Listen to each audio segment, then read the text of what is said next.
हमने डिस्कस किया था एटॉमिक स्ट्रक्चर के बारे में। आज हम डिस्कस करेंगे केमिकल बॉन्डिंग के बारे में। जेईई मेंस और नीट में सबसे इम्पोर्टेंट टॉपिक केमिकल बॉन्डिंग है और केमिकल बॉन्डिंग सबसे ज़्यादा क्वेश्चन देता है क्योंकि ये पी ब्लॉक में भी काम आता है और डी ब्लॉक में भी काम आता है। तो केमिकल बॉन्डिंग को सबसे पहले हम केमिकल बॉन्डिंग के रिस्पेक्ट में देखेंगे और साथ में पी ब्लॉक के रिस्पेक्ट में देखेंगे। तो केमिकल बॉन्डिंग की सबसे इम्पोर्टेंट जो थिंग्स है वो ये है कि लुईस स्ट्रक्चर आपको लिखना आना चाहिए।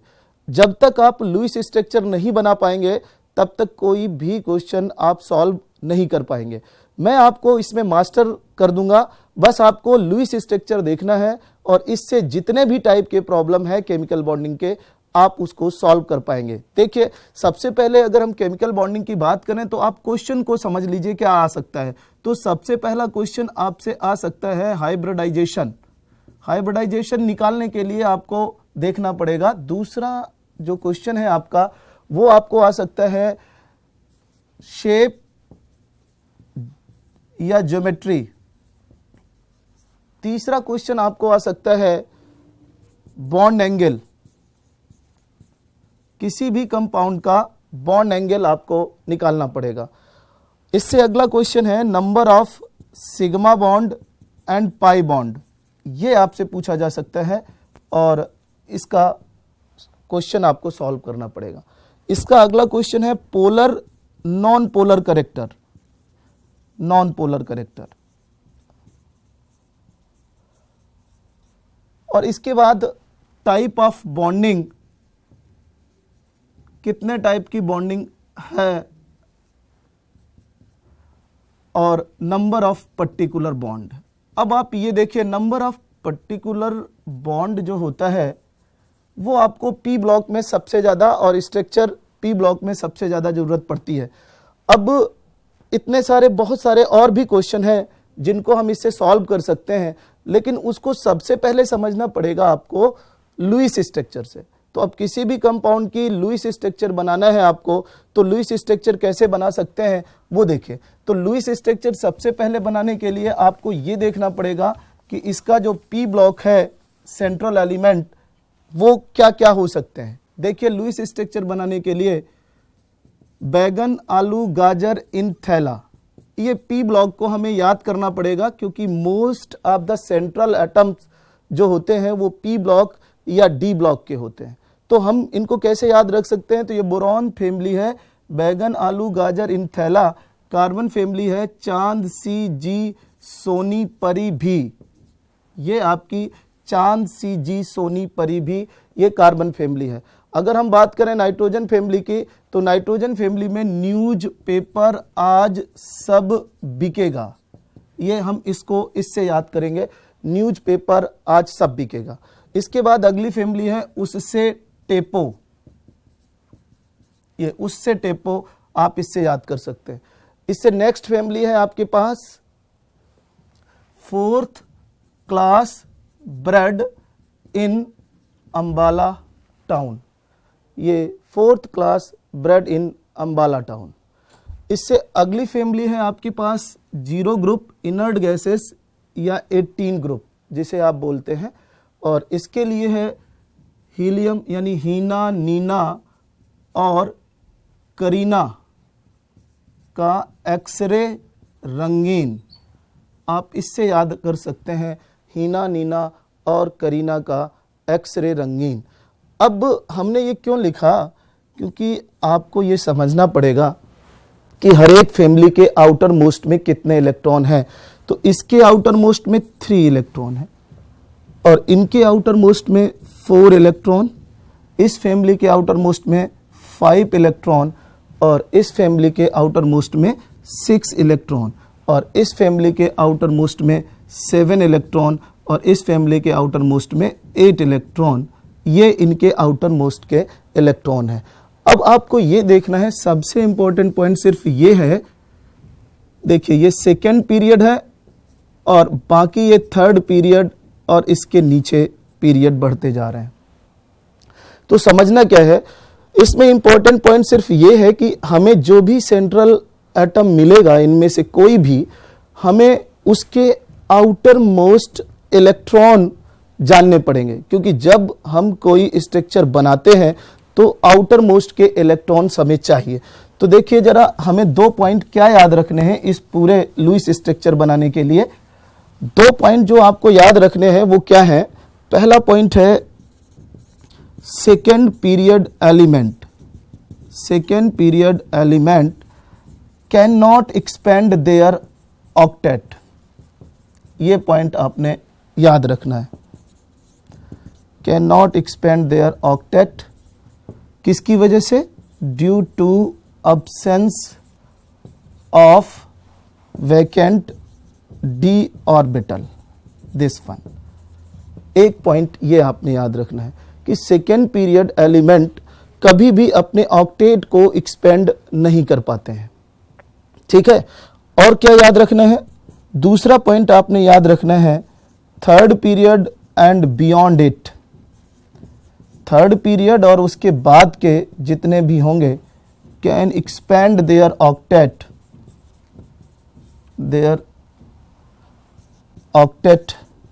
due to presence of vacant d orbital। बस इतनी बात आपने ध्यान रखना है। अगर आपको ये पॉइंट याद रहेगा और ये पॉइंट याद रहेगा और ये आउटर मोस्ट के इलेक्ट्रॉन याद रहेंगे तो किसी भी कंपाउंड की लुईस स्ट्रक्चर आप लिख सकते हैं। तो सबसे पहले हम देखें कि कैसे हमें करना है लुईस स्ट्रक्चर को। तो इसके लिए पॉइंट ये है कि कोई भी एटम मिलेगा सेंट्रल एटम, तो उसमें सराउंडिंग एटम कौन कौन से हैं आपको ये याद रखना है। तो देखिए जरा, सराउंडिंग एटम क्या हो सकता है? सराउंडिंग एटम में बस याद रखना है, आपको याद क्या रखना है, जो भी सराउंडिंग एटम होंगे उनमें मोस्टली हाइड्रोजन ये सिंगल बॉन्ड बनाता है। कभी भी हाइड्रोजन आए आपको याद रखना है सिंगल बॉन्ड बनाता ही है। अगर आप बात करें हेलोजन की, तो हेलोजन जब भी सराउंडिंग एटम है वो भी सिंगल बॉन्ड बनाएगा। और जब आप बात करें ऑक्सीजन की, तो ऑक्सीजन आप देखेंगे तो 2 बॉन्ड बनाएगा। 2 बॉन्ड का मतलब है या तो वो डबल बॉन्ड बनाएगा या 2 सिंगल बॉन्ड बनाएगा। ये आपको देखना है। बस अब मैं कोई भी मॉलिक्यूल आपको बोलूंगा, आपको वो स्ट्रक्चर ड्रा करना है।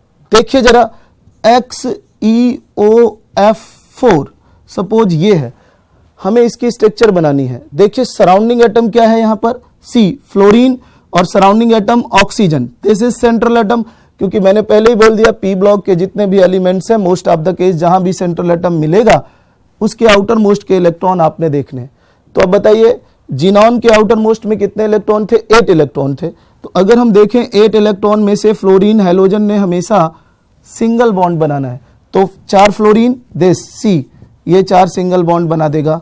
और एक ऑक्सीजन, अभी आपने लिखा है ऑक्सीजन ने डबल बॉन्ड बनाना है, ये ऑक्सीजन बना देगा। अब जितने इलेक्ट्रॉन बचेंगे वो लोन पेयर में चेंज हो जाएंगे, this is lone pair.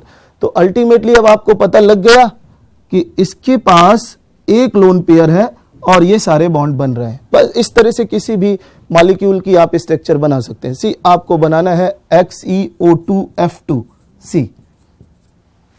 Surrounding atom क्या है? सराउंडिंग एटम अगर देखेंगे तो हेलोजन है, और हेलोजन आपको पता है कैसा बॉन्ड बनाता है? Single bond FF।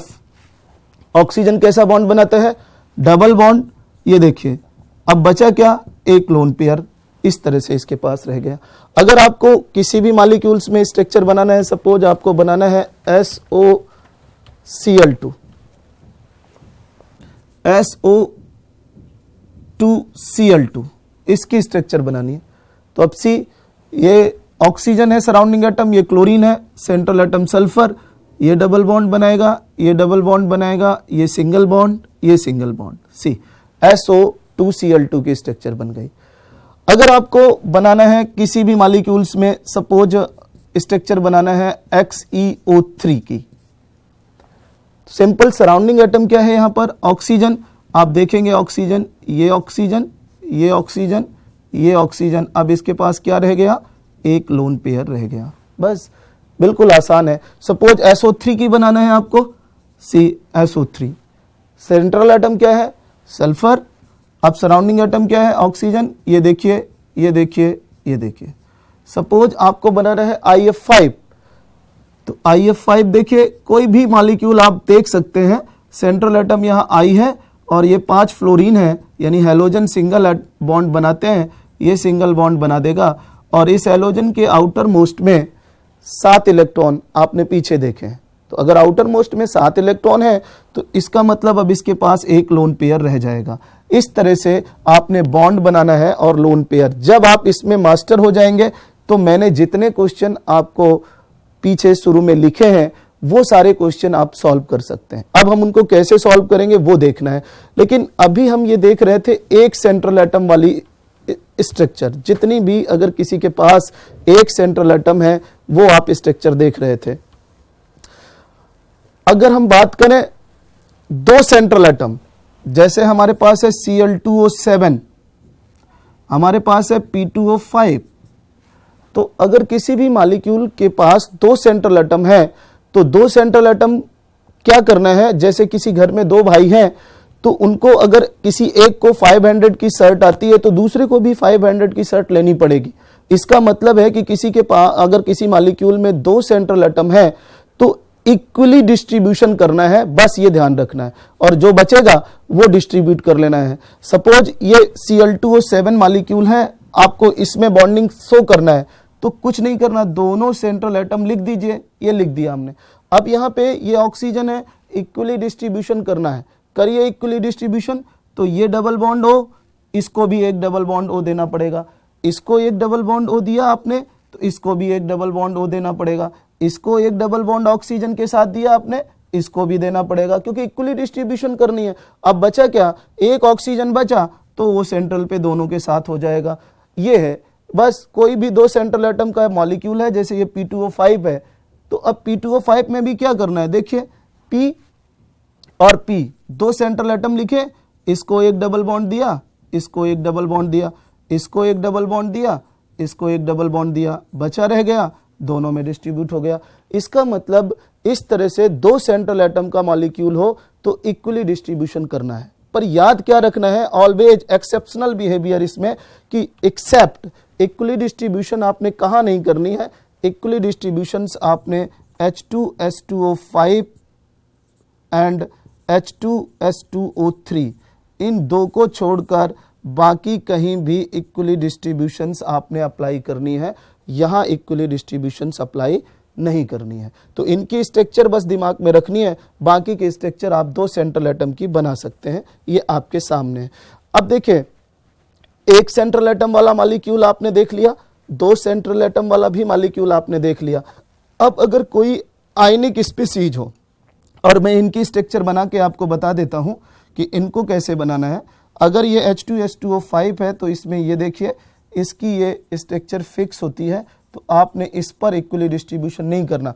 अगर सपोज आप इक्वली डिस्ट्रीब्यूशन करते तो आपने इसको गलत कर देना था। देखो कैसे, एक OH इसको दिया, एक OH इसको दिया, एक डबल बॉन्ड इसको दिया, एक डबल बॉन्ड इसको दिया, आपने क्या कर देना था, बीच में वो कर देना था, क्योंकि इक्वली डिस्ट्रीब्यूशन है। इससे ये क्वेश्चन क्या हो जाता, आपका गलत हो जाता।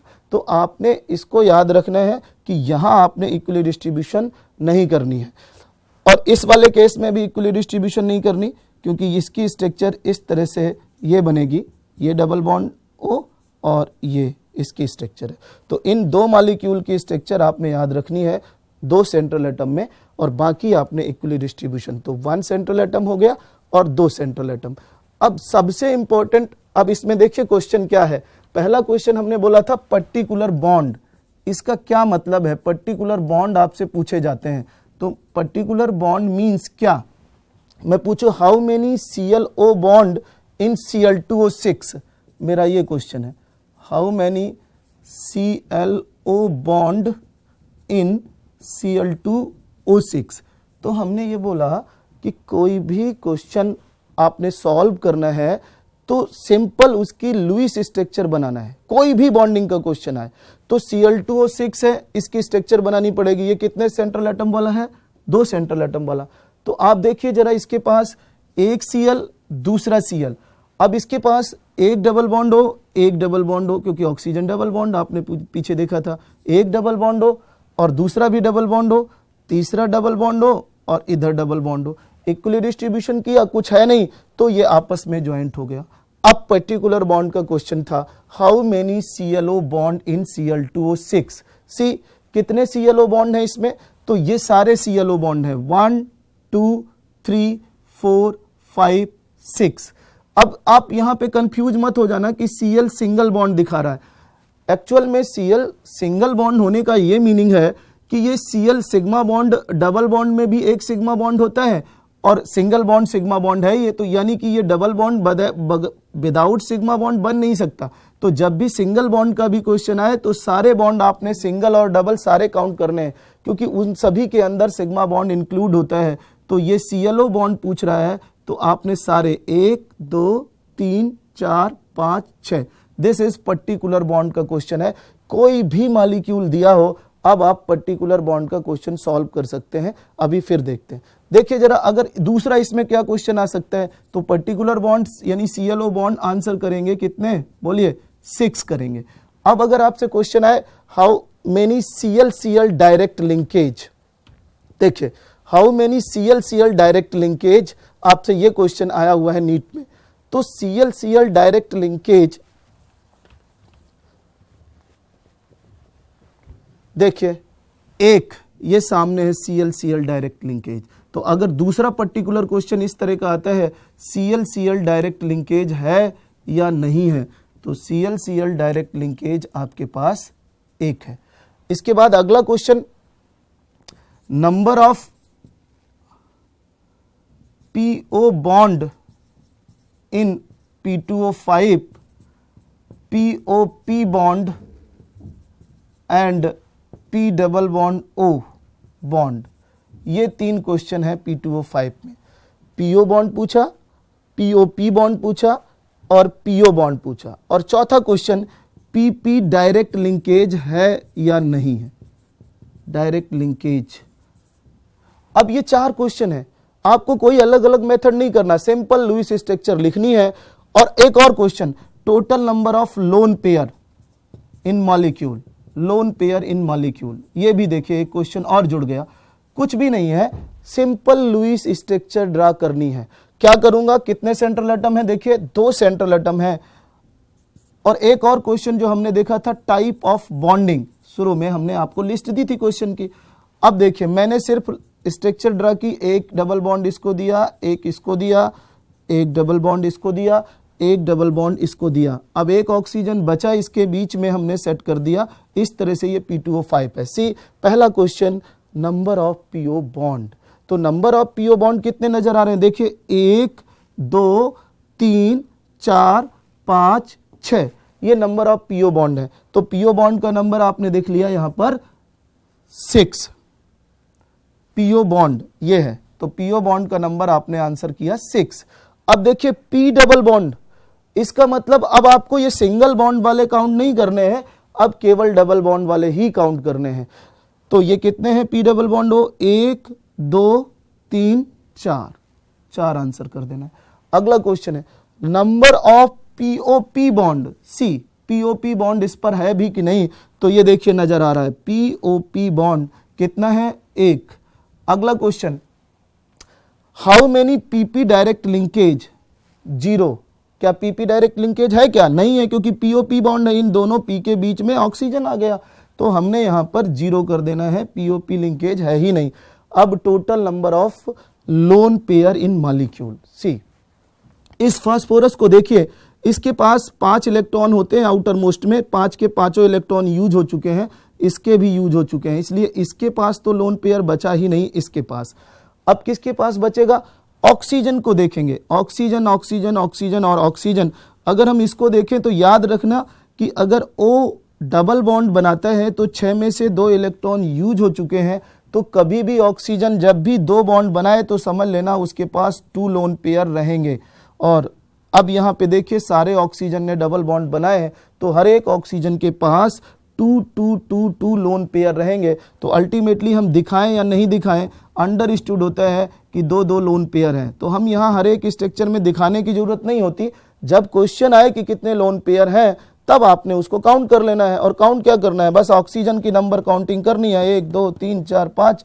इस तरह से 5 ऑक्सीजन है, एक ऑक्सीजन पे 2 लोन पेयर है, तो टोटल नंबर ऑफ मॉलिक्यूल्स में इस तरह से 10 लोन पेयर हो जाएंगे। तो अल्टीमेटली देखिए एक ही लुईस स्ट्रक्चर से हमने ये पर्टिकुलर बॉन्ड से रिलेटेड कोई भी क्वेश्चन सॉल्व किया। अभी तक हम जो स्ट्रक्चर देख रहे थे वो केवल एक सेंट्रल एटम वाला या 2 सेंट्रल एटम वाला देख रहे थे। अब आयनिक स्पीसीज आपको मिले फिर क्या करेंगे? अच्छा, अब एक इसमें और क्वेश्चन है टाइप ऑफ बॉन्डिंग। इसका मतलब क्या है? इसका मीनिंग यह है कि बॉन्डिंग हमारे पास 3 ही तरह की हो सकती है, ionic, covalent, coordinate and hydrogen bond. Basically ये देखा जाता है हाइड्रोजन बॉन्ड। ये तो आयनिक का मतलब क्या होता है? कंप्लीट ट्रांसफेरेंस ऑफ इलेक्ट्रॉन, जिसमें प्लस और माइनस, तो जिन स्ट्रक्चर में आपको प्लस माइनस दिखे समझ जाना वो आयनिक है। कोवलेंट बॉन्ड में इक्वल शेयरिंग ऑफ बॉन्डिंग होती है, यानी कि 1 इलेक्ट्रॉन शेयर करता है तो सिंगल बॉन्ड, 2 इलेक्ट्रॉन शेयर करता है डबल बॉन्ड, और 3 इलेक्ट्रॉन शेयर करता है तो ट्रिपल बॉन्ड। तो सिंगल, डबल, ट्रिपल हम करते हैं, that is coordinate bond, covalent bond. और कोऑर्डिनेट बॉन्ड क्या होते हैं? जिसमें किसी का ऑक्टेट पूरा नहीं होता, जिसमें भी किसी का ऑक्टेट पूरा नहीं होता तो एक एटम दूसरे को डोनेट कर देता है, इसका नाम है कोऑर्डिनेट बॉन्ड। तो जब हम टाइप ऑफ बॉन्डिंग की बात करेंगे तो हमें बस यही बताना है कि उसमें कोवलेंट बॉन्ड है कि आयनिक बॉन्ड है कि कोऑर्डिनेट बॉन्ड है या हाइड्रोजन बॉन्ड है। तो देखिए यहाँ पर सिंगल और डबल ही बन रहे हैं, इसका मतलब कोई प्लस माइनस नहीं है, सब सिंगल डबल है। तो इसके पास जो टाइप ऑफ बॉन्डिंग है उसका आंसर हो जाएगा कोवलेंट बॉन्डिंग। बस इतना है। अब से हम आयनिक स्पीसीज में इस क्वेश्चंस को सॉल्व करना सीखें और उसके बाद अगले पार्ट में हाइब्रिडाइजेशन, शेप और बॉन्ड एंगल, इनसे रिलेटेड क्वेश्चन हम अभी देखेंगे। तो आयनिक स्पीसीज के लिए जो पॉइंट है, सपोज मैंने आपसे बोला होता कि PO4-3 की लुईस स्ट्रक्चर बनाइए, PO4-3 की। तो देखिए जरा आयनिक स्पीसीज में क्या ध्यान रखना है हमें। जब भी आपको आयनिक स्पीसीज मिले तो आपको क्या करना है, when oxygen and negative charge in any species, तब आप क्या करेंगे, गिव 1 नेगेटिव टू 1 ऑक्सीजन। एक नेगेटिव ही देना है एक ऑक्सीजन को। जैसे ऐसे समझ लीजिए कि किसी मंदिर में प्रसाद बांटते हैं तो पहले एक एक देना पड़ता है, जैसे केला है, अमरूद है, कुछ भी है, सिंगल सिंगल। लेकिन जैसे ही वो बच जाता है तो फिर डबल भी कर सकते हैं। तो अभी हमारे पास क्या है, कोई भी माइनस चार्ज है और ऑक्सीजन है किसी भी स्पीसीज में, याद रखना ऑक्सीजन माइनस चार्ज, तो आपने कुछ भी नहीं करना, सिंगल सिंगल देना है नेगेटिव चार्ज। देन उस समय क्या करेगा, O- फॉर्म सिंगल बॉन्ड, उस समय O- सिंगल बॉन्ड बनाने लगेगा। बस इतनी सी बात है। देखो जरा इसके पास कितने माइनस है, 3 माइनस है, कितने ऑक्सीजन को देना पड़ेगा, C, O-, O-, O-, तीनों को दे दिया। अब इस समय ये तीनों क्या बॉन्ड बनाने लगेंगे, देखिए 1, ये भी सिंगल, ये भी सिंगल, ये भी सिंगल, और ये क्या बनाएगा, डबल बॉन्ड। इस तरह से PO4-3 की स्ट्रक्चर हो गई। देखिए SO4-2, सिंपल, कितने ऑक्सीजन है, 2 ऑक्सीजन है, 2 ऑक्सीजन है तो इसका मतलब 2 को माइनस देना पड़ेगा, दे दीजिए। और जैसे ही माइनस दिया ये और ये बन गया, और इसके बाद 2 नॉर्मल ऑक्सीजन अपना डबल बॉन्ड बनाएंगे। और ये सल्फर है, पहले ही आप डिस्कस कर चुके हैं कि ऑक्सीजन फैमिली के आउटर मोस्ट में 6 इलेक्ट्रॉन होते हैं, तो कोई भी लोन पेयर नहीं बचा, ये आपके सामने आ गया। लेकिन ध्यान ये रखना है NO3-। अब NO3- की जब स्ट्रक्चर बनाएंगे तो देखिए आपने क्या याद रखिया, आपको पता है कि एक ऑक्सीजन को माइनस देना है तो आपने इसको माइनस दे दिया, और फिर आप क्या करोगे, ऑक्सीजन को डबल देना है, डबल देना है, और फिर ये गलत हो जाएगा। सी, क्यों गलत हो गया ये? अभी तो आप बोल रहे थे कि ऑक्सीजन को डबल बॉन्ड बनाना है, यहां गलत इसलिए हो गया कि आपने नाइट्रोजन का ऑक्टेट एक्सपेंशन कर दिया, जबकि आपने पहले ही शुरू में पहला पॉइंट पढ़ा था, second period element can not expand their octet. तो सेकेंड पीरियड एलिमेंट है ये नाइट्रोजन, बाकी जितने भी हैं थर्ड पीरियड बियॉन्ड इट, उनके पास फैसिलिटी है आउटर मोस्ट में कितने भी इलेक्ट्रॉन हो सकते हैं। तो जब सेंट्रल एटम थर्ड पीरियड का हो या इसके आगे, उसमें आप कितने भी बॉन्ड बना सकते हैं, लेकिन जब सेकेंड पीरियड का हो तो याद रखना उतने ही कोवलेंट बॉन्ड बनेंगे जितने ऑक्टेट के लिए जरूरी है। तो नाइट्रोजन के ऑक्टेट के लिए कितने बॉन्ड, नाइट्रोजन के आउटर मोस्ट में आपके पास 5 इलेक्ट्रॉन होते हैं। इसका मतलब है ऑक्टेट कंप्लीट करने के लिए इसको 3 ही इलेक्ट्रॉन चाहिए। तो 3 इलेक्ट्रॉन का मतलब इस तरह से ये 3 बॉन्ड बना सकता है और इसका ऑक्टेट कंप्लीट हो जाएगा। लेकिन जैसे ही आप ये किसी और को अब डोनेट कर सकता है अपना लोन पेयर, जिसे बोलते हैं कोऑर्डिनेट बॉन्ड। तो अल्टीमेटली जब नाइट्रोजन का नंबर आए तो ध्यान रखना उसके 3 कोवलेंट बॉन्ड रहेंगे और 1 कोऑर्डिनेट बॉन्ड रहेगा। ये नाइट्रोजन की खास बात होती है क्योंकि ऑक्टेट एक्सपेंशन नहीं करते सेकेंड पीरियड। तो नाइट्रोजन का दिखाएंगे तो डबल बॉन्ड O और ये कोऑर्डिनेट एक को देगा और एक O माइनस सिंगल बॉन्ड बना देगा। इस तरह से ये कोई भी आयनिक स्पीसीज आप स्ट्रक्चर बना सकते हैं। एक लास्ट एग्जांपल मैं इसका दे रहा हूं आपको, CO3-2। CO3-2, CO3-2 देखिए कैसे बनेगा। CO3-2 आपको दिख रहा है, 2 ऑक्सीजन माइनस दे दीजिए, माइनस माइनस, ये C डबल बॉन्ड O बन गया।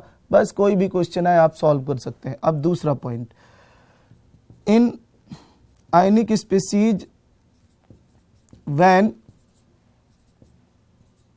हेलोजन एंड निगेटिव चार्ज, अभी तक हाइड्रोजन और ऑक्सीजन और निगेटिव चार्ज था, अब हेलोजन एंड निगेटिव चार्ज हो तब आप क्या करेंगे, गिव 1 निगेटिव टू 1 हेलोजन, एक निगेटिव एक हेलोजन को आपने देना है। गिव 1 निगेटिव टू 1 हेलोजन, देख लेना कि कितने निगेटिव हैं, उसी के अकॉर्डिंगली हेलोजन को दे देना है। Give 1 negative to 1 halogen, then it form, उस समय वो जो हेलोजन है जिसको माइनस कर दिया वो क्या करेगा, then it form coordinate bond to central atom. बस ये ध्यान रखना है, coordinate bond to central atom see. तो in ionic species when halogen and negative charge give 1 negative to 1 halogen, then it form coordinate bond to central atom। See, आपके पास molecule है, example देखिए, हमारे पास मॉलिक्यूल है BF4-1, देखिए जरा BF4-1, ये अब देखिए कितना माइनस है, 1 माइनस है, एक हेलोजन को दिया हमने C, F माइनस हो गया और बाकी आपके पास सिंगल बॉन्ड है F, F, F, ये देखिए, और ये इसने इसको कोऑर्डिनेट कर दिया, ये इस तरह से। अब अगर इसमें टाइप ऑफ बॉन्डिंग आपसे पूछी जाती तो आपने क्या आंसर करना था, कोवलेंट बॉन्ड भी है और कोऑर्डिनेट बॉन्ड भी है। This is type of bonding का क्वेश्चन है। अब हमने ये BF4-, सपोज आपसे बोला गया होता SiF6-2, SiF6-2 के स्ट्रक्चर बनाइए। तो SiF6-2 के स्ट्रक्चर बनाने हैं तो सी Si और F6 है, तो देखिए F, F, F और F, 4 हेलोजन तो अपने नॉर्मल है, लेकिन 2 हेलोजन जो है उनके पास माइनस आपको देना पड़ेगा, क्योंकि आप पहले ही लिख चुके हैं आयनिक स्पीसीज में अगर आपके पास हेलोजन और निगेटिव चार्ज है तो एक हेलोजन को एक निगेटिव देना है और उस समय वो कोऑर्डिनेट बॉन्ड बनाएगा सेंट्रल एटम को। तो देखिए ये कोऑर्डिनेट बॉन्ड बना रहा है सेंट्रल एटम को, इस तरह से ये है। एक लास्ट एग्जांपल इसका ICl4-, ये है। अगर आप ICl4- की स्ट्रक्चर की देखें, इस लुईस स्ट्रक्चर में कैसे बनेगी, तो सिंपल 1 माइनस है, एक हेलोजन को देना है और बाकी के हेलोजन नॉर्मल है और ये सेंट्रल एटम I है। देखिए ये और ये सिंगल बॉन्ड बन गया हेलोजन के साथ और ये माइनस वाला कोऑर्डिनेट टू सेंट्रल एटम। अब बचा क्या इसके पास, तो इसने कितने इलेक्ट्रॉन यूज किए हैं, 1, 2, 3 यूज किए हैं। तो अब इसके पास ये 2 लोन पेयर बचे रह जाएंगे, क्योंकि आयोडीन हेलोजन फैमिली है और इसके पास 7 इलेक्ट्रॉन होते हैं, 7 में से 3 यूज कर चुका है, इसलिए ये 2 लोन पेयर बचेंगे।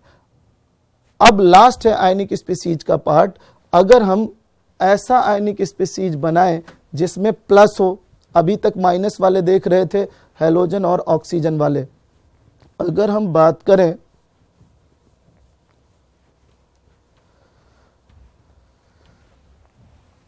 when positive charge and hydrogen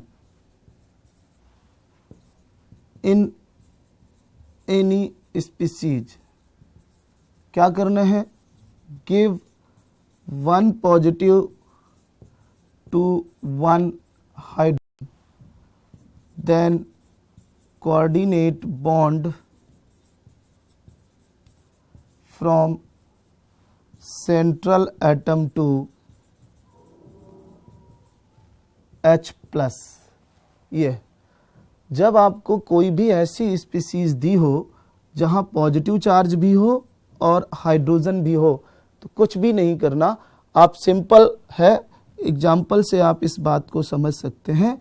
NH4 plus, NH4 plus को अगर आप देखें तो देखिए वो ये पॉइंट आ गया, हाइड्रोजन भी है, पॉजिटिव चार्ज भी है, तो आपने क्या करना है, H को प्लस दे देना है। बाकी के हाइड्रोजन अपना नॉर्मल सिंगल बॉन्ड बनाते हैं, आपने पीछे पढ़ा, और अब ये लोन पेयर इसको डोनेट कर देगा। इस तरह से ये NH4 प्लस की स्ट्रक्चर है। H3O प्लस, ये देखिए, तो आपने क्या किया, आपने कुछ भी नहीं किया, 2 हाइड्रोजन नॉर्मल रहेंगे और 1 हाइड्रोजन H प्लस है, आपने इसको डोनेट कर देना है, कोऑर्डिनेट बॉन्ड। अब बचा क्या इसके पास, एक लोन पेयर बचेगा, क्योंकि ऑक्सीजन के पास 6 इलेक्ट्रॉन्स होते हैं, 6 में से ये 6 इलेक्ट्रॉन में से 2 इसने यूज कर लेने हैं और 1 पेयर इसको दे देना है, तो एक लोन पेयर इसके पास बचा रह जाएगा। इस तरह से ये आयनिक स्पीसीज के 3 पॉइंट है और किसी भी आयनिक स्पीसीज की स्ट्रक्चर आप बना सकते हैं।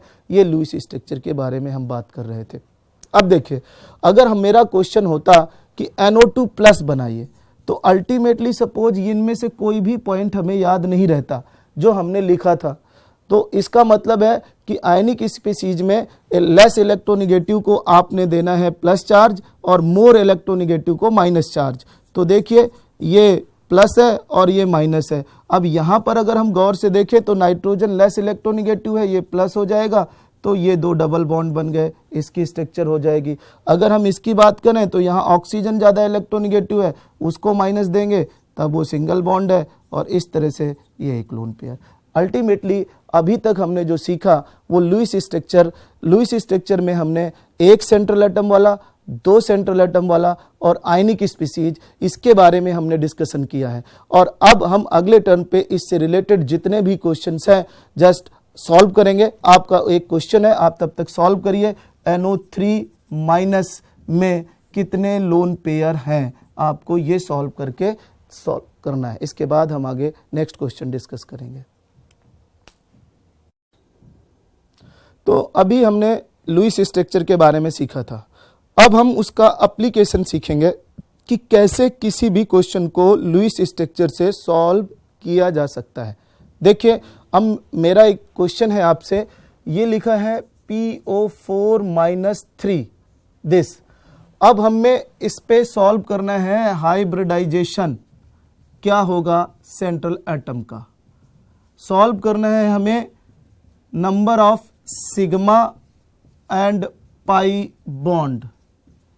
सॉल्व करना है हमें शेप या ज्योमेट्री, उस मॉलिक्यूल की ज्योमेट्री क्या है या शेप क्या है, उसका बॉन्ड एंगल क्या है और उसमें पोलर या नॉन पोलर है, ये हमें देखना है इस तरह से। और कितने पीओ बॉन्ड हैं ये पर्टिकुलर बॉन्ड, इस तरह से हम इन सारे क्वेश्चन को सॉल्व करेंगे।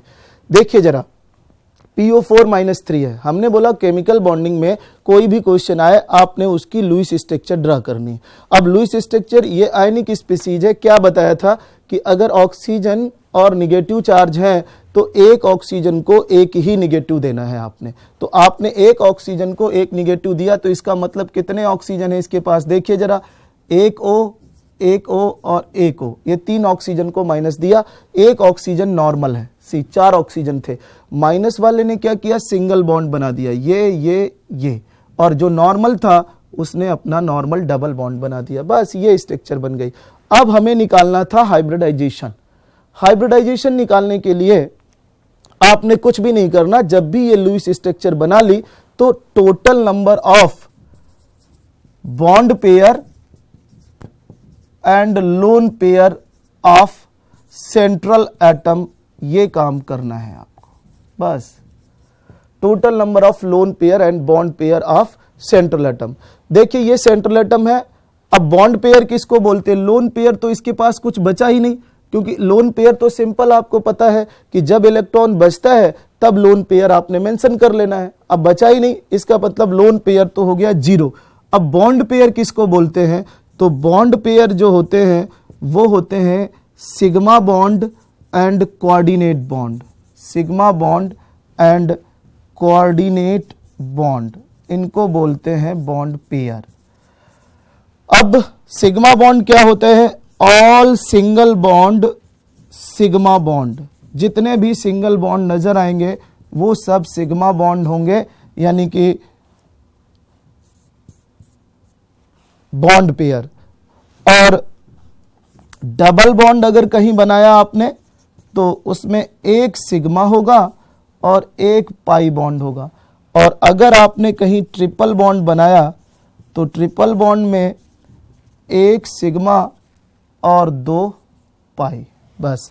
तो एक जो क्वेश्चन यहां पर और जोड़ दिया मैंने, number of sigma and pi bond ऊपर आ चुका है। देखिए अब वो भी सॉल्व हो जाएगा और हाइब्रिडाइजेशन भी और स्ट्रक्चर, ये सारा सॉल्व होके अभी आपके सामने आता है। अब सी कितने बॉन्ड पेयर हैं इसके पास? देखिए आपने लिखा है बॉन्ड पेयर किनको बोलते हैं? जो सिग्मा बॉन्ड है और जो कोऑर्डिनेट बॉन्ड है। अब यहां देखिए बॉन्ड पेयर कितना है? सिग्मा बॉन्ड की काउंटिंग करनी है तो सिंगल बॉन्ड सिग्मा है और डबल में एक सिग्मा है। तो देखिए 1 2 3 4 बॉन्ड पेयर हो गए। कहने का मतलब चाहे सिंगल बनाओ बॉन्ड, चाहे डबल बनाओ बॉन्ड और चाहे ट्रिपल बनाओ, आपको उसको एक ही बॉन्ड पेयर काउंट कर लेना है बस, क्योंकि उसके अंदर एक ही सिग्मा रहेगा। सिंपल सी बात है। तो इसके पास कितने बॉन्ड पेयर हो गए बताइए? 1 2 3 4। तो इसका कॉम्बिनेशन बन गया 4 bond pair plus 0 lone pair, this one. तो टोटल आ गया 4 दिस। आपने लिखा है कि हमें क्या करना है? Total number of bond pair and lone pair of central atom, वो आपको हाइब्रिडाइजेशन बताएगा। H means hybridization. तो इफ टोटल आपका 2 आ रहा है तो sp हाइब्रिडाइजेशन, टोटल आपका 3 आ रहा है तो sp2, 4 आ रहा है तो sp3, 5 आ रहा है तो sp3d1, 6 आ रहा है तो sp3d2 और 7 आ रहा है तो sp3d3। बस आपको अपने उस टोटल को चेक करना है, जितना आए वो हाइब्रिडाइजेशन बन जाएगा, आपको कुछ करने की जरूरत नहीं है। जैसे आपने यहां देखा 4 बॉन्ड पेयर और एक लोन पेयर, तो टोटल हो गया 4। तो हाइब्रिडाइजेशन आपका क्या आ गया? sp3। पहला पॉइंट आपने सॉल्व कर लिया, हाइब्रिडाइजेशन। दूसरा क्वेश्चन, कितने सिग्मा बॉन्ड हैं और कितने पाई बॉन्ड हैं? तो आपने पहले ही लिखा है कि सिंगल बॉन्ड सिग्मा है, डबल में एक सिग्मा और एक पाई है। तो काउंट करिए जरा, 1 2 3 4 सिग्मा है और एक पाई है। तो इसका आंसर, हाइब्रिडाइजेशन का आंसर आपने कर दिया sp3 इसके अंदर। और सिग्मा बॉन्ड पाई बॉन्ड के लिए आपने किया 4 सिग्मा है और कितने हैं? 4 सिग्मा एंड 1 पाई। ये आपका आंसर हो गया PO4 में। देखते जाना कितना आंसर कर रहे हैं हम। अब है आपके पास शेप या ज्योमेट्री क्या होगी उस मॉलिक्यूल की। तो शेप या ज्योमेट्री के लिए बस अब हमारे पास 2 ही केस मिलेंगे पूरी केमिस्ट्री में। जब भी हम किसी की लुईस स्ट्रक्चर बनाएंगे तो केवल 2 केस होंगे। पहले केस में सेंट्रल एटम पर लोन पेयर होगा और दूसरे केस में सेंट्रल एटम पर लोन पेयर नहीं होगा। देखिए यहां पर सेंट्रल एटम के पास लोन पेयर नहीं है, तो if loan pair absent in central atom, तब आपने क्या करना है? जब भी लोन पेयर एब्सेंट है सेंट्रल एटम के पास तो स्ट्रक्चर और बॉन्ड एंगल हाइब्रिडाइजेशन के अकॉर्डिंगली हो जाएगी। बस इतना काम करना है। तो ये दोनों क्वेश्चन आपके सॉल्व हो जाएंगे जब भी हम बात करते हैं। देखिए loan pair absent in central atom, तो बस कुछ नहीं करना, आपने हाइब्रिडाइजेशन निकालना है और उसके अकॉर्डिंगली जो भी हाइब्रिडाइजेशन आएगा उसी के अकॉर्डिंगली शेप या ज्योमेट्री हो जाएगी, उसी के अकॉर्डिंगली बॉन्ड एंगल हो जाएगा। तो देखिए अगर sp है तो आपकी शेप हमेशा लीनियर होती है और बॉन्ड एंगल हमेशा 180 डिग्री होता है, मॉलिक्यूल कोई भी हो। अगर sp2 है तो आपको पता है कि प्लेनर ट्रायंगुलर होता है और बॉन्ड एंगल 109.5 डिग्री ये होता है। अगर आपके पास sp3 है तो टेट्राहीड्रल इसका बॉन्ड एंगल 120 डिग्री रखना है प्लेनर ट्रायंगुलर, और टेट्राहीड्रल इसका बॉन्ड एंगल आपका 109 डिग्री 28 मिनट होता है, और हमें पता है 30 मिनट का आधा डिग्री होता है, तो अप्रॉक्सीमेशन में हम 109.5 डिग्री लिख सकते हैं। अगर डिग्री में लिखना है, मिनट्स में लिखना है तो 109.28 मिनट्स। और sp3d1 के लिए हमारे पास ट्राइगोनल बाइपिरामिडल ये स्ट्रक्चर होती है, बाइपिरामिडल, और bond angle 120 degree and 290 degree, दो तरह के बॉन्ड एंगल होते हैं हमारे पास। इस तरह से sp3d1 है।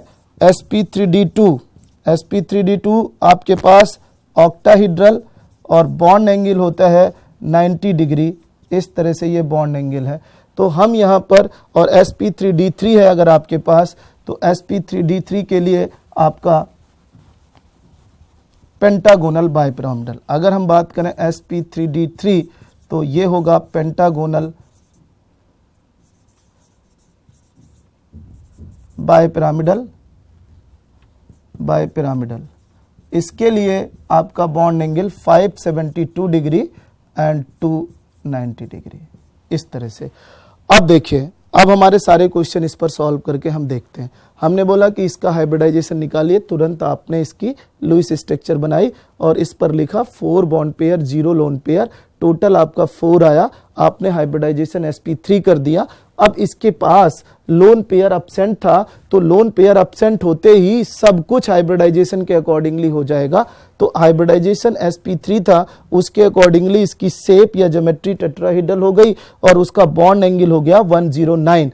तो शेप भी आपने डिस्कस कर लिया, बॉन्ड एंगल भी डिस्कस कर लिया, हाइब्रिडाइजेशन भी, और सिग्मा बॉन्ड पाई बॉन्ड ये सारे लुईस स्ट्रक्चर से ड्रा किए हमने।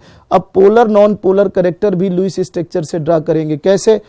When surrounding atom same type, देखिए when surrounding atom same type and lone pair absent in central atom, molecule will be non polar. कुछ भी नहीं करना।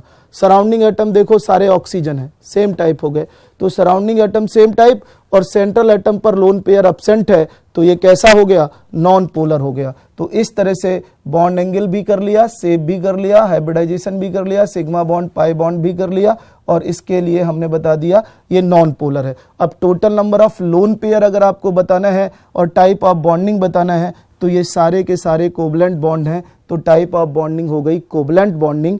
और इसके लोन पेयर बताना है, तो जब ऑक्सीजन होता है तो 2 लोन पेयर होते हैं, और जब O- होता है तो 3 लोन पेयर होते हैं, बस।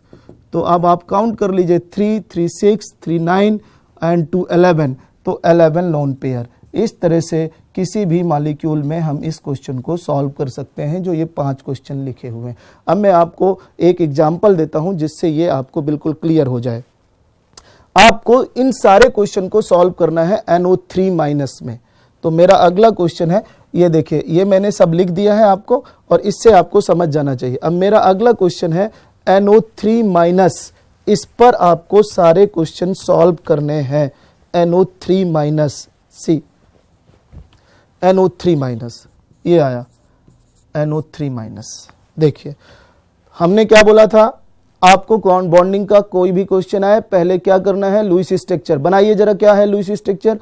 तो आप बनाएंगे तो हमें पता चल गया माइनस आ गया, तो तुरंत एक ऑक्सीजन को माइनस देना है। N सेंट्रल एटम है, और जैसे ही ये सेंट्रल एटम है तो पता लग गया आपको। दूसरा एक नॉर्मल ऑक्सीजन, और ये माइनस, और एक ऑक्सीजन को ये लोन पेयर देगा, क्योंकि नाइट्रोजन 5 बॉन्ड नहीं बना सकता। अगर आपने गलती से भी ये बना दिया, ये बना दिया, और ये O- बना दिया, जैसे पीछे आप देख रहे थे, तो ये गलत हो जाएगा, क्योंकि आपने ऑक्टेट का एक्सपेंशन कर दिया। तो सेकेंड पीरियड को हमेशा ध्यान रखना है कि ऑक्टेट एक्सपेंशन नहीं होने पाए, बाकी सब ठीक है। तो यहाँ पर NO3 माइनस में अगर आप चेक करेंगे तो बस अब आपको पहला काम करना है, हाइब्रिडाइजेशन निकालना है। तो सीधे कितने बॉन्ड पेयर हैं, तो देखिए कोऑर्डिनेट बॉन्ड और सिग्मा बॉन्ड आपके बॉन्ड पेयर होते हैं। काउंट करिए, 1 2 3, 3 बॉन्ड पेयर हो गया। इसके पास कोई भी लोन पेयर नहीं है तो 0, टोटल हो गया 3। तो जब टोटल 3 हो गया तो कौन सा हाइब्रिडाइजेशन आ जाएगा, sp2। मैंने बोला टोटल बस करना है, अगर 2 आए तो sp, 3 आए तो sp2, 4 आए तो sp3, तो यहाँ पे 3 आया तो sp2। अब इसके पास लोन पेयर एब्सेंट है, तो आपने लिखा कि जब लोन पेयर एब्सेंट होता है तो उसकी जो स्ट्रक्चर और बॉन्ड एंगल होता है वो हाइब्रिडाइजेशन के होता है अकॉर्डिंगली। तो sp2 है, हाइब्रिडाइजेशन में जो ज्योमेट्री थी वो प्लैनर ट्रायंगुलर है, तो ये प्लैनर ट्रायंगुलर हो जाएगा। इसका बॉन्ड एंगल 120 डिग्री हो जाएगा। अब इसके बाद सिग्मा बॉन्ड पाई बॉन्ड बताना है, तो 1 2 3 सिग्मा बॉन्ड हो जाएंगे, 1 पाई बॉन्ड हो जाएगा। इसके बाद इसको बताना है कि पोलर है या नॉन पोलर, तो सराउंडिंग एटम एक जैसे हैं, तो एक जैसे हैं और लोन पेयर एब्सेंट है तो ये नॉन पोलर हो जाएगा। और इसके लोन पेयर काउंट करने हैं, तो इस पे इस O माइनस पर 3 ऑक्सीजन, 3 इस पर हो जाएंगे, 3 और 3 6 और 2 इस पर हो जाएंगे। इस तरह से इसके पास 8 लोन पेयर हैं। अब लास्ट है 2 सेंट्रल एटम में अगर हमें निकालना है, तो देखिए मैंने बोला P2O5। टाइप ऑफ बॉन्डिंग पूछा होता तो कोवलेंट बॉन्ड भी है और कोऑर्डिनेट बॉन्ड भी है, इस तरह से टाइप ऑफ बॉन्डिंग भी हो जाती। पर्टिकुलर बॉन्ड पूछा होता, कितने NO बॉन्ड है, 1 2 3 NO बॉन्ड है, ये सिग्मा बॉन्ड पाई बॉन्ड, ये सारे आप सॉल्व कर सकते हैं। अब मेरा अगला है कि अभी तक आप एक सेंट्रल एटम वाले में सॉल्व कर रहे थे ये क्वेश्चन, अब मान लो 2 सेंट्रल एटम आए, कोई प्रॉब्लम नहीं है। 2 सेंट्रल एटम आए तो भी इसकी लुईस स्ट्रक्चर बनानी है। बनाइए जरा, 2 सेंट्रल एटम वाला P2O5 है, यहां बनाना है आपको, और Cl2O7 है, कोई प्रॉब्लम नहीं है। देखिए जरा, Cl2O7 बनाएंगे और P2O5 बनाएंगे, ये P2O5 है और दूसरा है Cl2O7। बनाइए, तो P2O5 को बनाएंगे तो देखिए एक सेंट्रल, ये लिखे, मैंने आपको बिल्कुल आसान तरीका बताया कि आपने दोनों को लिख देना है, इक्वली डिस्ट्रीब्यूशन दे देना है। एक ऑक्सीजन इसको दिया, एक इसको दिया, एक इसको दे दिया, एक इसको दे दिया, बचा है तो सेंट्रल पर दोनों ने बांट लिया। इस तरह से ये लुईस स्ट्रक्चर बन गई। अब आप इसके बॉन्ड पेयर और लोन पेयर काउंट करिए, तो जब 2 सेंट्रल एटम हो तो किसी एक को आप निकाल सकते हैं, क्योंकि सब कुछ एक ही है, इक्वली डिस्ट्रीब्यूशन है। तो आप कभी भी टोटल नहीं काउंट करना है, ये भी सेंट्रल है, ये भी है, तो इसको चाहे सॉल्व कर लीजिए और चाहे तो इसको सॉल्व कर लीजिए, या दोनों को अलग अलग सॉल्व कर लीजिए, कोई फर्क नहीं है। देखिए इस फास्फोरस के पास कितने बॉन्ड पेयर हैं, 1 2 3, इसके पास देखिए 1 2 3, चाहे इससे निकाल लीजिए चाहे इससे निकाल लीजिए। 3 बॉन्ड पेयर और 1 लोन, 0 लोन पेयर, कोई भी लोन पेयर नहीं है, तो टोटल हो गया 3। अगर दूसरा होता Cl2O7, देखिए Cl, ये एक डबल बॉन्ड, एक डबल बॉन्ड, ये एक इसको दिया, एक इसको दिया, एक इसको देना है, एक इसको देना है, और इस तरह से ये बीच में आ गया। अब ये 2 सेंट्रल एटम है, जिसको भी हर 5 central atom, 6 central atom, 4 central atom कुछ भी मिले, जिसके लिए भी बोले आपने उसके लिए bond pair lone pair count करना है। तो हमें फास्फोरस इस क्लोरीन के लिए बोला तो bond pair lone pair count कीजिए, 1 2 3 4 बॉन्ड पेयर है और 0 लोन पेयर है, दिस वन। यहां पर 1 2 3 3 बॉन्ड पेयर, 0 3 है, तो इसका हाइब्रिडाइजेशन sp2, इसका हाइब्रिडाइजेशन sp3, इसका स्ट्रक्चर प्लैनर ट्रायंगुलर, इसका स्ट्रक्चर टेट्राहीड्रल। क्यों? क्योंकि लोन पेयर एब्सेंट है, तो ज्योमेट्री और बॉन्ड एंगल हाइब्रिडाइजेशन के अकॉर्डिंगली होना है, तो ये टेट्राहीड्रल हो गया और ये प्लैनर ट्रायंगुलर हो गया। अब इसमें नो pp बॉन्ड और कितने PO बॉन्ड है, पर्टिकुलर बॉन्ड आप सारे काउंट कर सकते हैं, नो Cl बॉन्ड और कितने ClO बॉन्ड है, ये सारे आप इसके अकॉर्डिंगली देख सकते हैं। पोलर होगा कि नॉन पोलर होगा, तो हमने बोला कि when surrounding atom same type and lone pair absent, तो ऑलवेज नॉन पोलर होगा। तो सराउंडिंग एटम सेम टाइप है, ये देखिए, और लोन पेयर एब्सेंट है, तो ये भी नॉन पोलर है, ये भी नॉन पोलर है। और इसके पास कितने सिग्मा बॉन्ड पाई बॉन्ड है, तो 1 2 3 4 5 6 7 8 सिग्मा बॉन्ड है और ये 6 पाई बॉन्ड है। इसमें देखेंगे तो 1 2 3 4 5 6 सिग्मा बॉन्ड है और 4 पाई बॉन्ड है। इस तरह से ये कोई भी क्वेश्चन आप सॉल्व कर सकते हैं। अब इससे भी ज्यादा 4 सेंट्रल एटम हो तब भी यही हाइब्रिडाइजेशन हम निकाल सकते हैं। देखिए 4 सेंट्रल एटम वाले का हाइब्रिडाइजेशन कैसे, सपोज मैंने बोला होता P4O10 और P4O6, तो सिंपल आपको P4O10 है तो P4O10 में उसकी स्ट्रक्चर पता होनी चाहिए। तो जो 2-3 मॉलिक्यूल हैं पी ब्लॉक के, आपको याद कर लेना है कि उनकी स्ट्रक्चर कैसे बनेगी, क्योंकि लुईस स्ट्रक्चर ही डिसाइड करता है उसके सारे क्वेश्चन का आंसर देने के लिए। ये देखिए, ये P4 और 10 बना दिया। अब हमें अगर पूछा गया होता कि फास्फोरस का हाइब्रिडाइजेशन बताओ या ऑक्सीजन का हाइब्रिडाइजेशन बताओ, कुछ भी नहीं करना, आप बॉन्ड पेयर और लोन पेयर काउंट करो बस। सपोज हमें ऑक्सीजन का बताना है तो सी, ये ऑक्सीजन है, इसके पास ये 2 बॉन्ड बना रहा है, तो इसके पास 2 लोन पेयर अपने बचे रह जाएंगे। अब इस ऑक्सीजन का हाइब्रिडाइजेशन आपको बताना है, कोई प्रॉब्लम नहीं है। बताइए, 1 बॉन्ड पेयर, 2 बॉन्ड पेयर हैं और 2 ही लोन पेयर हैं। तो अगर इस ऑक्सीजन का हाइब्रिडाइजेशन बताना है तो 2 बॉन्ड पेयर 2 लोन पेयर कर दीजिए, 4 आ गया, आप हाइब्रिडाइजेशन sp3 कर दीजिए बस। अगर इस फास्फोरस का बताना है तो फास्फोरस में देखिए 1 bond pair, 2 bond pair, 3 bond pair, 4 bond pair. 4 bond pair हैं, लोन पेयर कुछ भी नहीं है क्योंकि 5 इलेक्ट्रॉन यूज हो चुके हैं। तो इसके पास जो कॉम्बिनेशन है वो ये है, 4 बॉन्ड पेयर, 0 लोन पेयर। तो इस समय इसका हाइब्रिडाइजेशन sp3 है। तो इस तरह से एक मॉलिक्यूल के अंदर कई एटम है तो उनका हाइब्रिडाइजेशन सेम भी हो सकता है, अलग अलग भी हो सकता है। बस तुमने उसका bond pair, lone pair combine करना है और हाइब्रिडाइजेशन बता देना है। तो अल्टीमेटली ये बात आपको समझ आई होगी कि लुईस स्ट्रक्चर सबसे इंपॉर्टेंट टर्म्स है, उसके अकॉर्डिंगली हम इसको बता सकते हैं। अब इसमें एक क्वेश्चन आता है जो IIT में बहुत कॉमन क्वेश्चन है, number of p pi d pi bond. ये क्वेश्चन, अभी तक तो हमने नॉर्मल क्वेश्चन सॉल्व किए हाइब्रिडाइजेशन और इसके बाद अब आपसे पूछता है number of p pi d pi bond.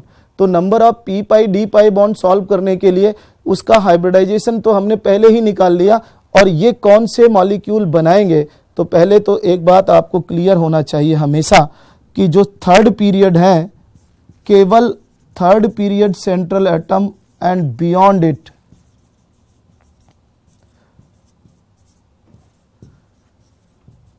Can form p pi d pi bond.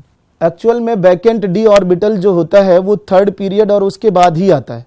तो वैकेंट ऑर्बिटल थर्ड पीरियड और उसके बाद आएगा, तो इसका मतलब है कि जो d ऑर्बिटल को यूज कर सकता है वो केवल थर्ड पीरियड यूज कर सकता है।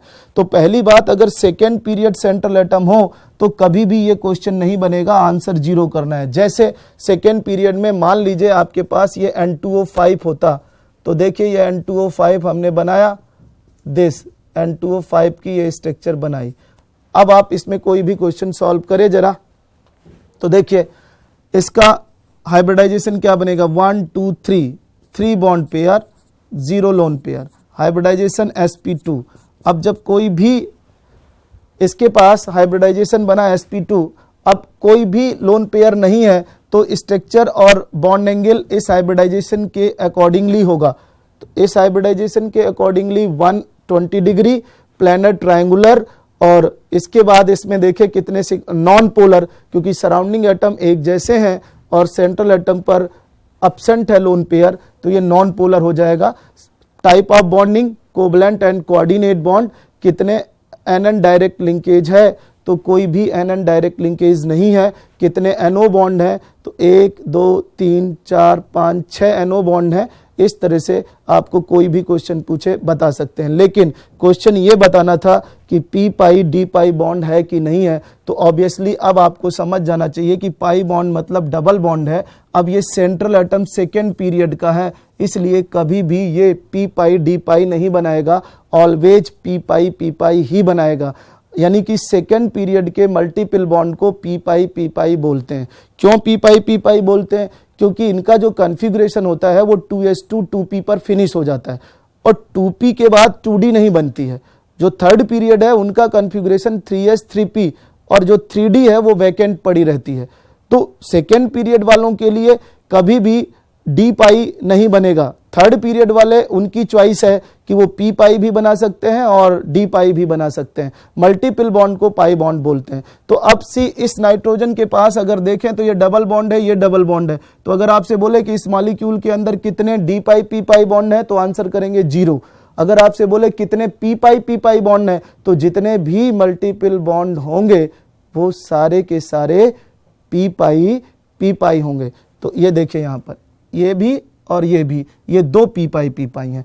तो अब आप बोलोगे कि ये कहाँ रहता है, ये रहता है थर्ड पीरियड में। जैसे C, ये है थर्ड पीरियड, और ये है थर्ड पीरियड। ये फास्फोरस थर्ड पीरियड का है और आपका ये क्लोरीन भी थर्ड पीरियड का है।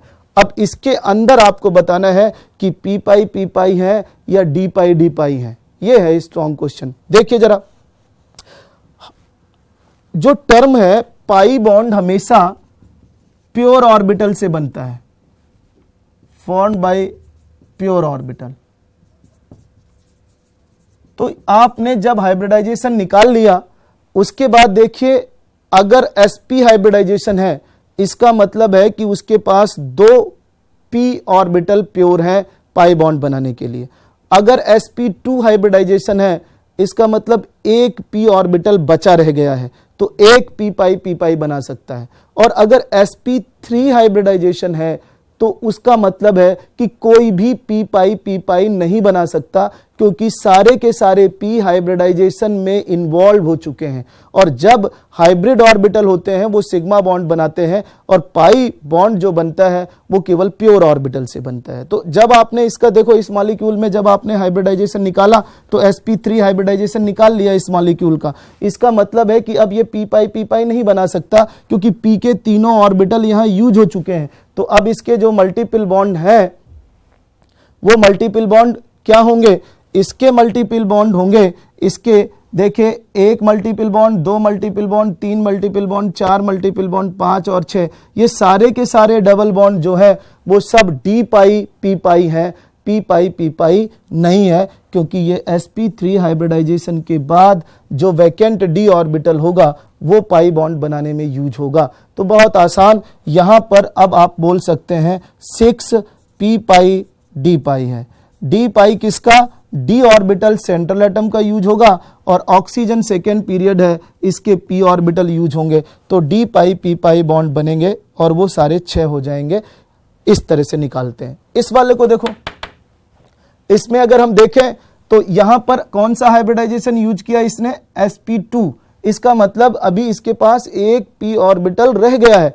तो अगर sp2 है, 1 p ऑर्बिटल रह गया है, तो एक बॉन्ड तो होगा p पाई और एक बॉन्ड होगा d पाई। तो इस फास्फोरस का एक बॉन्ड हो गया p पाई और एक बॉन्ड हो गया d पाई। इसी तरह इस फास्फोरस का एक बॉन्ड p पाई हो गया और एक बॉन्ड हो गया d पाई। तो अल्टीमेटली अगर इस P2O5 में number of p pi D pi bond पूछता, यानी डबल बॉन्ड, पाई मींस डबल बॉन्ड, तो number of p pi D pi bond पूछता, तो ये 2 हैं p पाई डी पाई और 2 हैं p पाई। इस तरह से हम निकालते हैं। इससे पता लगता है कि वो p पाई डी पाई बॉन्ड है या नहीं है। अगर ये सब समझ आया तो लास्ट एक ClO4 माइनस स्पीसीज को भी समझ लीजिए कि उसमें कैसे डी पाई पी पाई निकालते हैं। तो माइनस स्पीसीज मेरे पास है ClO4 माइनस। देखिए जरा, अब मैं सारे क्वेश्चन उस पर सॉल्व करके आपको बता दूंगा जितने हमने अभी तक किए हैं। ClO4 माइनस, देखिए जरा, आप ClO4 माइनस है, सेंट्रल एटम C है, तुरंत आपने ये एक ऑक्सीजन को माइनस देना पड़ेगा, क्योंकि आपने लिखा है when oxygen and negative charge in a species give 1 negative to 1 oxygen, तो इसलिए एक निगेटिव देंगे सिंगल बॉन्ड, बाकी के 3 ऑक्सीजन आपके डबल बॉन्ड बना देंगे।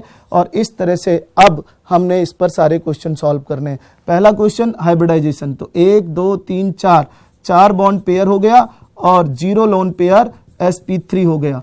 अब इसके बाद इसका स्ट्रक्चर टेट्राहीड्रल, क्योंकि इसके पास कोई भी लोन पेयर नहीं है, और जब lone pair absent in central atom then geometry and bond angle according to hybridization. तो ये sp3 हो गया, टेट्राहीड्रल हो गया, बॉन्ड एंगल हो गया 109.28 मिनट। और इसके बाद हम आगे बात करें तो इसका जो नॉन पोलर हो गया, क्यों नॉन पोलर हो गया? डायपोल मूवमेंट इसकी 0 हो गई। क्यों? क्योंकि सराउंडिंग एटम सेम टाइप है और इस पर सराउंडिंग एटम सेम टाइप और लोन पेयर एब्सेंट, तो हमेशा non polar. All Cl bond equal, all ClO bond equal हो जाएंगे, क्योंकि रेजोनेंस होती है इन मॉलिक्यूल्स में। ऑल ClO बॉन्ड इक्वल, ये अगला क्वेश्चन है। 4 ClO बॉन्ड होंगे और इसके बाद इसमें कितने? 4 ClO बॉन्ड और इसके बाद 3 Cl डबल बॉन्ड, इसके बाद p पाई डी पाई बॉन्ड कितने होंगे? तो देखिए ये sp3 हाइब्रिडाइजेशन यूज कर चुका है और थर्ड पीरियड का है, तो इसका मतलब है कि अब इसके पास p ऑर्बिटल नहीं रह गए हैं। अब ये d ऑर्बिटल से अपना मल्टीपल बॉन्ड बनाएगा, तो इसके पास 1 2 3, तो अगला आंसर है 3 डी पाई पी पाई बॉन्ड, इस तरह से। और इसका अगला आंसर है कितना सिग्मा बॉन्ड पाई बॉन्ड होंगे, तो 1 2 3 4 सिग्मा बॉन्ड हो गए, और इसका 1 पाई बॉन्ड हो गए, 4 सिग्मा बॉन्ड और 3 पाई बॉन्ड हो गए। और कितने लोन पेयर है और किस तरह की बॉन्डिंग है, तो कोवलेंट बॉन्डिंग है। इस तरह से अगला आंसर कोवलेंट बॉन्डिंग। और कितने लोन पेयर हैं, तो अब इसके 3 लोन पेयर इसके हो जाएंगे और 2 लोन पेयर इसके, तो 2 और 2 4, 2 6 3 9 लोन पेयर हैं इस मॉलिक्यूल के अंदर, 9 नॉन पेयर। इस तरह से ये बॉन्डिंग के पार्ट 1 के जितने क्वेश्चंस हैं हम लुईस स्ट्रक्चर से सॉल्व कर सकते हैं। अभी इसमें बहुत सारे और भी क्वेश्चन बनते हैं। आइसोस्ट्रक्चरल पेयर, तो आइसोस्ट्रक्चरल पेयर का मतलब क्या होता है कि जो मॉलिक्यूल जिसके भी यही कॉम्बिनेशन होगा 4 बॉन्ड पेयर 0 लोन पेयर का, वो हर एक molecule 4 bond pair 0 lone pair वाला इसके जैसा ही होगा और उसको आइसोस्ट्रक्चरल बोलते हैं। जैसे ये ClO4- लिखा हुआ है और यहीं पर हम PO4-3 लिख दें, तो इसका मतलब है कि इसका आइसोस्ट्रक्चरल पेयर बन गया ये देश। तो अगला क्वेश्चन जो आपसे पूछा जाता है कि आप आइसोस्ट्रक्चरल पेयर सेलेक्ट करिए, तो जिसके भी सेम बॉन्ड पेयर और लोन पेयर होंगे वो सब आइसोस्ट्रक्चरल पेयर होंगे, चाहे उसकी इलेक्ट्रोनेगेटिविटी कुछ भी हो। तो इस तरह से हम ये देख सकते हैं कि अगर हमें लुईस स्ट्रक्चर लिखना आता है किसी भी मॉलिक्यूल का, तो हम ये केमिकल बॉन्डिंग पार्ट 1 जो हमने आपको डिस्कस किया अभी, 1 सेंट्रल एटम वाला, 2 सेंट्रल एटम वाला, आयनिक स्पीसीज, इसमें हमने डिस्कस किया hybridization, bond pair, lone pair, geometry, sigma bond, pi bond, particular bond. इस तरह से पार्ट 1 हमने ये फिनिश किया। अब जब भी हम सीखेंगे केस 2, जिनके पास लोन पेयर होते हैं, और केस 2 में मॉलिक्यूलर ऑर्बिटल थ्योरी, और केस 2 में जो बाकी इसका हिस्सा है वो हम डिस्कस करेंगे। तो अभी तक आपको कोई भी डाउट्स इस लुईस स्ट्रक्चर और इन क्वेश्चन से रिलेटेड आता है, तो आप हमें व्हाट्सएप से या हमें फोन करके पूछ सकते हैं और हम आपको पूरा डिस्कशन देंगे, उसके बारे में आपकी सारी क्वेरी सॉल्व करेंगे। ये मेरा नाम है और ये मेरा नंबर है, आप इस पर व्हाट्सएप कर सकते हैं या आप इस पर कॉल कर सकते हैं अगर आपको इस केमिकल बॉन्डिंग से रिलेटेड कोई भी डाउट्स लगता है। और ये पार्ट 1 हमने डिस्कस किया है, इस पर मैं आपको 1-2 एग्जांपल्स और देता हूं जिससे हम क्वेश्चन को सॉल्व कर सकते हैं और वो देख सकते हैं आपके लिए। तो जैसे आपके पास एक लास्ट क्वेश्चन है जो IIT में आया हुआ है, उस क्वेश्चन को हम आपको दे रहे हैं सॉल्व करने के लिए। आपसे क्वेश्चन ये आया था, number of lone pair in XeF2, XeF4, XeF6 ये है बस। तो simple number of lone pair in central atom ये है और ये आपके पास है। देखिए कितना आसान है, हमने बोला कोई भी क्वेश्चन बॉन्डिंग का है तुरंत आपने ये बनाना है। और ये देखिए दिस XeF4 में 4 हेलोजन सिंगल बॉन्ड, ये देखिए, और ये 4 हेलोजन सिंगल बॉन्ड, और XeF6 6 हेलोजन सिंगल बॉन्ड, ये देखिए, ये और ये 1 लोन पेयर। तो अब इसका आंसर क्या हो जाएगा, 3 2 1। अब 3 2 1। अब अगर इसका हाइब्रिडाइजेशन आप निकालते हैं तो हाइब्रिडाइजेशन निकालने पे तो आपका कॉम्बिनेशन क्या बनता है, देखिए 2 bond pair 3 lone pair, sp3d1। इसका निकालते तो 4 bond pair 2 lone pair, hybridization हो गया sp3d2। और इसका निकालते तो 6 bond pair 1 lone pair, hybridization निकलता sp3d3। देखो तीनों मॉलिक्यूल का हाइब्रिडाइजेशन अलग अलग है, तीनों के लोन पेयर अलग हैं। और ये तो ये केस नंबर 2 में आएगा, जिनके पास सेंट्रल एटम आ जाता है, सेंट्रल एटम पर लोन पेयर आ जाता है, उनके लिए फिर उनका बॉन्ड एंगल बदल जाता है, उनकी शेप बदल जाती है, उनका स्ट्रक्चर बदल जाता है और उनकी पोलरिटी बदल जाती है। तो ये सारे क्वेश्चंस अब हम सेकेंड पार्ट को डिस्कस करेंगे, नेक्स्ट टर्न पर सेकेंड पार्ट हमें डिस्कस करना है। लेकिन इसके पहले आप इन सब चीजों को समझ लें। एक लास्ट पॉइंट इसका जो है वो कोऑर्डिनेट बॉन्ड का, वो आपने देखा, तो इसमें कई बार आपसे बॉन्डिंग पूछी जाती है, तो वो आपने बता देना है टाइप ऑफ बॉन्डिंग में। तो कोऑर्डिनेट बॉन्ड के कुछ एग्जाम्पल आपको मैं लिख देता हूं, O3 N2O5, इस तरह से H2SO4 SO3, ये कोऑर्डिनेट बॉन्ड के कुछ एग्जाम्पल हैं जो आपको देखकर आंसर करना है, क्योंकि कई बार सीधा क्वेश्चन आता है कि which of the following has coordinate bond. बस इस तरह से अब हम इस टॉपिक को अगले टर्न पे पार्ट 2 केमिकल बॉन्डिंग के रिस्पेक्ट में हम डिस्कस करेंगे, और case number 2 molecular orbital theory और जो लोन पेयर वाले मॉलिक्यूल्स हैं। Thank you very much.